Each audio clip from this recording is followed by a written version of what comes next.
Hello everyone, स्वागत है आप सभी का विशेष जी क्लासेस की इस लेटेस्ट वीडियो में। तो आज हम बात करने वाले हैं क्लास 10th के गणित की प्रश्नावली 1.1 के बारे में। तो आइए हम बिना देरी करे स्टार्ट करते हैं प्रश्नावली को। हमारी प्रश्नावली 1.1 का जो पहला सवाल है वो है यूक्लिड विभाजन प्रमेयिका के प्रयोग से HCF ज्ञात कीजिए। तो जैसे कि पिछली वीडियो में हमने यूक्लिड विभाजन प्रमेयिका को जाना था और यूक्लिड विभाजन प्रमेयिका के प्रयोग को भी जाना था, तो अब हम यूक्लिड विभाजन प्रमेयिका के प्रयोग से जो है 135 और 225 का HCF ज्ञात करेंगे। तो इसके लिए पहले हम क्या करते हैं, पहले स्टेप में हमें ये देखना पड़ता है कि कौन सी संख्या बड़ी है। जो बड़ी वाली संख्या होती है उसको A मान लेते हैं यहाँ पर, और दूसरी संख्या होती है उसको B मान लेते हैं। फिर इन दोनों में यूक्लिड विभाजन प्रमेयिका का प्रयोग करते हैं। तो जैसा कि यहाँ पर यूक्लिड विभाजन प्रमेयिका दी गई है A बराबर BQ प्लस R, तो A का मान जो वो 225 बराबर 135 इंटू 1 प्लस 90। तो यहाँ पर हम देख सकते हैं कि जो R का मान है वो 0 प्राप्त नहीं हुआ है। तो फिर हम स्टेप सेकंड की ओर बढ़ते हैं, और जो हमारा स्टेप सेकंड है उसमें हम देखते हैं कि हमारा यहाँ से हम B को उठा लेते हैं और यहाँ से जो R का मान होता है उन दोनों को उठा लेते हैं। इन दोनों के मध्य यूक्लिड विभाजन प्रमेयिका का प्रयोग करते हैं। तो हम देखें यहाँ पे कि जो हमारा R का मान है वो 45 है, R बराबर 0 प्राप्त नहीं हुआ है। अब हम बात करते हैं स्टेप थर्ड की ओर। तो जैसा कि हमारा थर्ड स्टेप है कि 90 और 45 के बीच हमने यूक्लिड विभाजन प्रमेयिका का प्रयोग किया है। तो यहाँ से हम देख सकते हैं कि जब इन दोनों के बीच यूक्लिड विभाजन प्रमेयिका का प्रयोग किया गया है तो शेषफल हमारा जो है वो 0 प्राप्त हो चुका है। और जब शेषफल 0 प्राप्त हो जाता है तो अंतिम स्टेप में जो B का मान होता है ना, वही हमारा क्या होता है, आंसर। तो यहाँ से हम देख सकते हैं कि 135 और 225 का जो HCF है वो 45 है। और इस तरह से हमारा जो पहला सवाल था वो कंप्लीट हो गया है। तो जैसा कि हमारा दूसरा क्वेश्चन है यहाँ पर कि हमें 196 और 38,220 के बीच में HCF ज्ञात करना है। तो चलिए देखते हैं। तो यहाँ से जो बड़ी संख्या होती है उसको जो हम A मान लेते हैं और जो दूसरी संख्या होती है उसको B मान लेते हैं, छोटी वाली संख्या को। अब A व B के मध्य यूक्लिड विभाजन एल्गोरिथम के प्रयोग से हम देखते हैं कि 38,220 बराबर 196 इंटू 195 प्लस 0। तो यहाँ पे हमारा जो लक था वो काफ़ी अच्छा था, इसलिए हमें ज़्यादा मेहनत नहीं करनी पड़ी और स्टेप 1 में ही जो है हमारा सवाल कंप्लीट हो चुका है। और शेषफल जब हमें 0 प्राप्त हो चुका है तो इसमें हम कह सकते हैं कि जो B का मान है यही हमारा क्या है, HCF। तो 38,220 और 196 का HCF वो 196 ही निकल के आया है, यही है आंसर। अब जो थर्ड सवाल था हमारा उसकी तरफ बढ़ते हैं। तो कि हमें 867 और 255 के बीच HCF ज्ञात करना है। तो यहाँ पर जो सबसे बड़ी संख्या है 867 उसको A मान लिया है, और जो दूसरी संख्या है 255 उसको B मान लिया है। अब A व B के मध्य यूक्लिड विभाजन प्रमेयिका का प्रयोग करते हैं हम। तो 867 बराबर 255 इंटू 3 प्लस 102। तो हम देखते हैं यहाँ पर कि R बराबर 0 अभी प्राप्त नहीं हुआ है। तो स्टेप सेकंड की ओर बढ़ते हैं और 255 और 102 के मध्य एक बार फिर से यूक्लिड विभाजन प्रमेयिका का प्रयोग करते हैं। तो 255 बराबर 102 इंटू 2 प्लस 51 प्राप्त हुआ। अभी भी हम देखते हैं कि जो हमारा R का मान है वो 0 प्राप्त नहीं हुआ है। तो अगले स्टेप की ओर बढ़ते हैं। तो जब हम देखते हैं कि 102 और 51 में 102 बड़ी है, तो 102 और 51 के मध्य जब यूक्लिड विभाजन प्रमेयिका का प्रयोग करेंगे तो 102 बराबर 51 इंटू 2 प्लस 0। अब यहाँ पे देखते हैं कि जो R का मान है वो 0 प्राप्त हो चुका है। तो R बराबर जब 0 प्राप्त हो जाता है तो वही जो B का मान होता है वही हमारा आंसर होता है। तो HCF ऑफ 867 और 255 का जो HCF है वो हमारा 51 निकल के आया, और यही क्या हो गया हमारा आंसर। तो जैसा कि आप स्क्रीन पर देख सकते हैं कि हमें दूसरा जो क्वेश्चन दिया गया है वो दर्शाइए कि कोई भी धनात्मक विषम पूर्णांक 6Q प्लस 1 या 6Q प्लस 3 या 6Q प्लस 5 के रूप का होता है। तो इसके लिए हम क्या करते हैं कि सबसे पहले हम माना कि A कोई धनात्मक विषम पूर्णांक है तथा B बराबर 6 मान लेते हैं। जब यहाँ पे 6 दिया गया है ना, तो इसके लिए हम B बराबर 6 मानते हैं। तब A व B के मध्य यूक्लिड विभाजन एल्गोरिथम के प्रयोग करते हैं। तो A बराबर BQ प्लस R जो यूक्लिड विभाजन प्रमेयिका थी। तो यहाँ से हम देखते हैं कि जो B का मान है वो 6 हमने यहाँ पे रख दिया है, इसे समीकरण नंबर 1 दे दिया नाम। तब R के जो संभव मान होंगे वो 0, 1, 2, 3, 4, 5, जैसा कि हमने पढ़ा था कि R के मान होते हैं वो या तो 0 होते हैं या मतलब जो B का मान होता है उससे छोटे होते हैं। तो सीधी बात है कि 0 और 6 से छोटा 5, यहाँ तक हमारा ये क्लियर हो चुका है। अब समीकरण 1 में जो है R बराबर हम 1 रखते हैं, तो A बराबर 6Q प्लस 1 हो गया, इसे समीकरण नंबर 2 नाम दे देते हैं। इसी प्रकार समीकरण 1 में एक बार फिर R बराबर जो है 3 रखते हैं, तो A बराबर हमें 6Q प्लस 3 प्राप्त हो गया। अब इसी प्रकार हम एक बार फिर से क्या करते हैं कि R बराबर 5 रख देते हैं, और जब R बराबर 5 हम रख देते हैं तो हमें A बराबर 6Q प्लस 5 प्राप्त हो जाता है।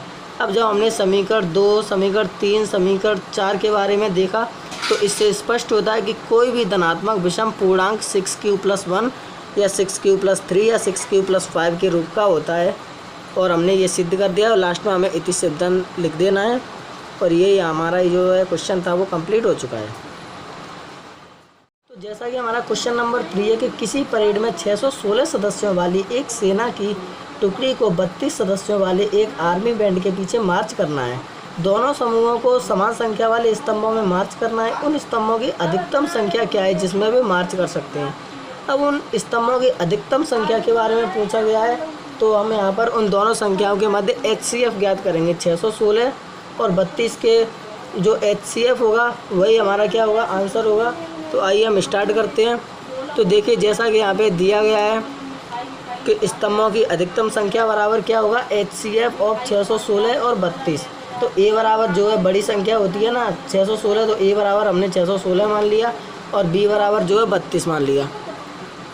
क्या करते हैं, स्टेप 1 में हम 616 और 32 के मध्य यूक्लिड विभाजन प्रमेय का प्रयोग करते हैं। जैसा कि यूक्लिड विभाजन प्रमेय का हमें पता है कि A बराबर BQ+R होती है, तो 616 बराबर 32 × 19 + 8 प्राप्त हुआ। अब हम यहाँ पे देख सकते हैं कि R बराबर हमें 0 प्राप्त नहीं हुआ है, तो हम स्टेप नंबर 2 की ओर बढ़ेंगे। तो 32 और 8 जो यहाँ से हमने लिया था, इसके मध्य यूक्लिड विभाजन प्रमेय का प्रयोग करते हैं। तो हम देखते हैं कि 32 बराबर 8 × 4 + 0, तो यहाँ से हम देखते हैं कि हमें R बराबर 0 प्राप्त हो चुका है। तो जो हमारा HCF है वो 8 निकल के आए, तो स्तंभों की जो अधिकतम संख्या होगी वो 8 होगी। तो अब यहाँ पे हम देख सकते हैं क्वेश्चन नंबर 4 है हमारा, वो दिया गया है कि यूक्लिड विभाजन प्रमेय का प्रयोग करके दर्शाइए कि धनात्मक पूर्णांक का वर्ग, यानी किसी भी धनात्मक पूर्णांक का जो वर्ग होता है वो किसी पूर्णांक m के लिए 3m या 3m+1 के रूप का होता है। तो इसके लिए हम सबसे पहले क्या करते हैं कि भाई धनात्मक पूर्णांक है उसको हम a मान लेते हैं तथा b बराबर जो है 3 मान लेते हैं। अब a व b के मध्य यूक्लिड विभाजन प्रमेय का प्रयोग करते हैं। तो a बराबर BQ+R, जब b बराबर हमने 3 माना था तो b की जगह पे हम जो b का मान है वो रख देते हैं। तो तब r के जो संभव मान होंगे वो 0, 1 और 2 होगा। तो हमें क्या करना है, यहाँ पे हम देखते हैं कि क्वेश्चन में हमें दिया गया है कि धनात्मक पूर्णांक का वर्ग। जब वर्ग की बात की गई है तो यहाँ पे जो हम समीकरण 1 का क्या कर देते हैं, वर्ग कर देते हैं। और जब समीकरण 1 का वर्ग करते हैं तो दोनों पक्षों का वर्ग किया जाता है। तो आप यहाँ से देख सकते हैं कि इधर से a² का वर्ग कर दिया और इधर से 3q+r का होल स्क्वायर कर दिया। तो a² बराबर जो इसका जो सूत्र होता है वो होता है a + b का होल स्क्वायर बराबर a² + 2ab + b²। तो यहाँ से देखते हैं कि 3q का होल स्क्वायर करेंगे तो 3 का वर्ग 9 और q का वर्ग q²। उसके बाद 2 × a × b, तो 2 × 3q × r हो गया। उसके बाद r का जो स्क्वायर करेंगे तो r²। तो a² बराबर 9q² + 6qr + r²। तो a² बराबर, अब यहाँ से हमने क्या किया, 3 कॉमन ले लिया। जब 3 को कॉमन लेंगे तो यहाँ से 3 का इसमें भाग जाएगा, तो 3 कॉमन लेके 3q² + 2qr + r²। अब जो हम 3q² + 2qr को m मान लेते हैं, तो इस हिसाब से हम लिख सकते हैं कि a² बराबर 3m + r²। अब समीकरण 2 में जो r का मान है वो 0 रखने पर, तो समीकरण 2 में r का मान 0 रखते हैं तो a² बराबर 3m + 0 का वर्ग, 0 का वर्ग 0 ही होता है, तो a² बराबर 3m। इसे समीकरण नंबर 3 हो गया। इसी प्रकार जो है समीकरण 2 में r बराबर 1 रख देते हैं तो a² बराबर 3m + 1 हो जाता है। 1 का स्क्वायर 1 होता है, तो a² बराबर 3m + 1। और जब समीकरण 3 और 4 को हम देखते हैं तो इससे स्पष्ट होता है किसी धनात्मक पूर्णांक का वर्ग किसी पूर्णांक m के लिए 3m या 3m+1 के रूप का होता है, और ये हमने सिद्ध कर दिया। इसलिए लास्ट में हम लिख देंगे इति सिद्धम। जैसा कि हमारा अगला क्वेश्चन दिया गया है कि यूक्लिड विभाजन प्रमेय का प्रयोग करके दर्शाइए कि किसी धनात्मक पूर्णांक का घन 9m, 9m+1 या 9m+8 के रूप का होता है। तो अभी जो है हमने इससे पहले का जो क्वेश्चन था उसमें वर्ग की बात की गई थी, अब इसमें घन की बात करनी है। तो हमें दोनों पक्षों का क्या करना है, उसी सेम तरीके से घन कर देना है। तो चलिए स्टार्ट करते हैं। तो माना है a कोई धनात्मक पूर्णांक है तथा b बराबर 3 मान लिया। जब a व b के मध्य यूक्लिड विभाजन प्रमेय का प्रयोग करते हैं तो a बराबर BQ+R प्राप्त होता है। तो जैसा कि यहाँ पे स्पष्ट किया गया है कि धनात्मक पूर्णांक का जो घन होता है, तो घन के लिए हम यहाँ पे समीकरण, तो घन के लिए हम क्या करते हैं, यहाँ पे समीकरण 1 का घन कर देते हैं। तो a क्यूब बराबर 3q प्लस r का होल क्यूब। तो जैसा कि यहाँ पर सूत्र है कि a प्लस बी का होल क्यूब बराबर a cube plus B cube plus 3ab और उसके बाद कोष्टक में a प्लस बी। तो इसके हिसाब से हमने जो इस सूत्र को खोला है, तो 3q का होल क्यूब प्लस r का whole cube plus 3 into 3q into r और कोष्टक में 3q प्लस r। तो यहाँ से जो हमें प्राप्त होगा वो a क्यूब बराबर 27q cube plus r cube plus 27q square r plus 9q r। अब यहाँ से क्या करते हैं, हम यहाँ से 9 को कॉमन ले लेते हैं, इसमें से। तो 9 को जब कॉमन ले लिया तो 3q cube plus 3q square r plus q square प्राप्त हुआ और यहाँ पे प्लस में r क्यूब लिख दिया।